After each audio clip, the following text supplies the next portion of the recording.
नमस्ते, मैं सेबेस्टियन लुसिडो हूँ। 5 मिनट फ्रेश स्टार्ट में आपका स्वागत है।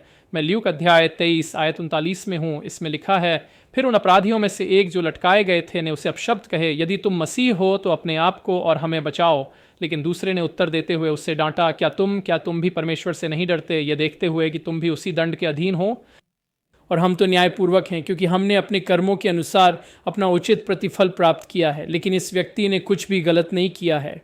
फिर उसने यीशु से कहा, प्रभु, जब आप अपने राज्य में आए तो मुझे याद रखना। यीशु ने उससे कहा, निश्चित रूप से मैं तुमसे कहता हूँ, आज तुम मेरे साथ स्वर्ग में होगे। और ये बहुत ही दिलचस्प शास्त्र है। जैसा कि आप जानते हैं, ये यीशु क्रूस पर हैं।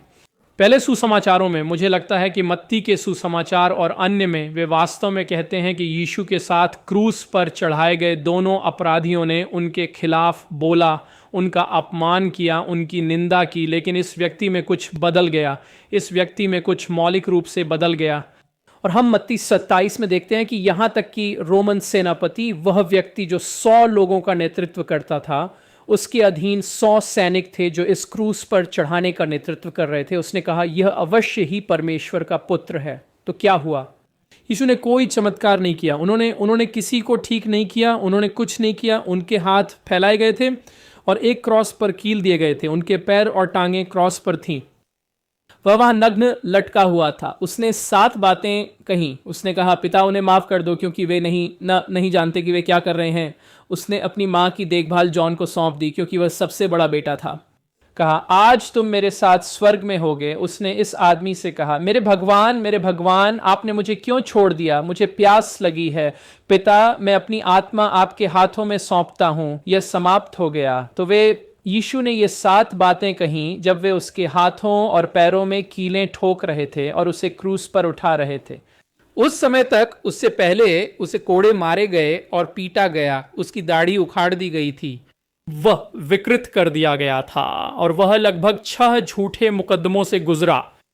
वह काइफास से पिलातुस के पास गया और पिलातुस से काइफास के पास। और पिछली रात जब उन्होंने उसे गिरफ्तार किया था से लेकर उस सुबह तक जब उन्होंने उसे क्रूस पर चढ़ाया, वह पिंग पोंग गेंद की तरह इधर उधर गया। और इसलिए मैं जो देखता हूं और जो एकमात्र चीज आप इससे देख सकते हैं वह यह है कि वह एक प्रकाश था और क्रूस पर फल। दूसरे शब्दों में, बाकी सभी जिन्होंने क्रूस पर लटकाया, उन्होंने अपनी माँ, अपने पिता को शाप दिया, रोमनों के लिए शर्मनाक बातें की। लेकिन इस व्यक्ति यीशु ने उनके लिए प्रार्थना की और प्रार्थना की कि आप जानते हैं, पाप उनके खाते में ना आए। और फिर यह आदमी क्रॉस पर, जबकि अन्य लोग गालियां दे रहे हैं और गुस्से में हैं, उसने अपनी माँ की देखभाल जॉन को सौंपी। जानते हो, और इसलिए यह हमेशा किसी और के बारे में होता है। आज तुम मेरे साथ स्वर्ग में होगे। जब तक उसने कहा, मेरे भगवान, आपने मुझे क्यों छोड़ दिया, तब यह उस पर केंद्रित हो गया। उसके बाद उन्होंने कहा, मुझे प्यास लगी है। और उन्होंने कहा, मैं अपनी आत्मा तुम्हारे हाथों में सौंपता हूं। यह समाप्त हुआ। तो जब हम यीशु को देखते हैं और देखते हैं कि बाइबल हमें क्या करने के लिए कहती है, बाइबल हमें प्रकाश बनने के लिए, फल बनने के लिए कहती है। हमारे कार्य, हमारे शब्द और हमारे कर्म हमारे लिए प्रचार करते हैं। और मूल रूप से यही यीशु यहां कर रहे थे। वह बस जीवन जी रहे थे। वह सबसे कमजोर स्थिति में थे। वह मरने वाले थे। उन्हें पता था कि वह मरने वाले हैं। उनके पास कुछ और करने की क्षमता नहीं थी सिवाय इसके कि वह क्रूस पर या उनके सामने उनकी मां और क्रूस पर उस व्यक्ति की देखभाल करें। और इसीलिए मुझे लगता है कि हम लोगों के सामने अपने कार्यों को कम आंकते हैं। मुझे लगता है कि हम लोगों के सामने अपने शब्दों को कम आंकते हैं। लोग हमें देख रहे हैं। वे यह नहीं सुनना चाहते कि हमें क्या कहना है जब तक वे यह नहीं देख लेते कि हम क्या कर रहे हैं। और अगर हम जो कर रहे हैं वही हम उपदेश और शिक्षा दे रहे हैं तो और भी अच्छा। आमीन। और इसीलिए जब मैं इसे देखता हूं तो मैं कहता हूं, मैं प्रकाश और फल बनना चाहता हूं। आप जानते हैं, और बाइबल हमसे यही मांग करती है। यूहन्ना के सुसमाचार में, यूहन्ना अध्याय 15 में, आपको फल लाना चाहिए, अन्यथा आप एक शाखा के रूप में काट दिए जाते हैं, सूख जाते हैं और आग में फेंक दिए जाते हैं। और इसलिए यही मेरा आज का संदेश है। देखने के लिए धन्यवाद। कृपया साझा करें, फॉलो करें, लाइक करें और टिप्पणी करें। इससे हमारे एल्गोरिदम में मदद मिलती है। सोशल मीडिया, अगर आप में से हर कोई ऐसा करे तो हम हजारों और लोगों द्वारा देखे जा सकते हैं। उनके एल्गोरिदम कहते हैं कि कौन देख रहा है और क्या वे इंटरैक्ट कर रहे हैं। अगर आप इंटरैक्ट करते हैं तो आप हमारी बहुत मदद करते हैं।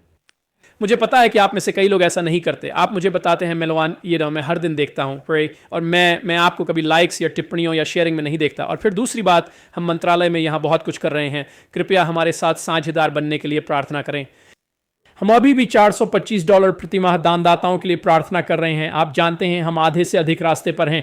हमने इसे लगभग 1.5 साल पहले, शायद 2 साल पहले शुरू किया था। हमारे साथ दानदाता बनने के लिए प्रार्थना करें। $10 न्यूनतम है, या 25 या यहाँ तक कि 50। खैर, भगवान आपका भला करे। देखने के लिए धन्यवाद। आपका दिन शुभ और धन्य हो।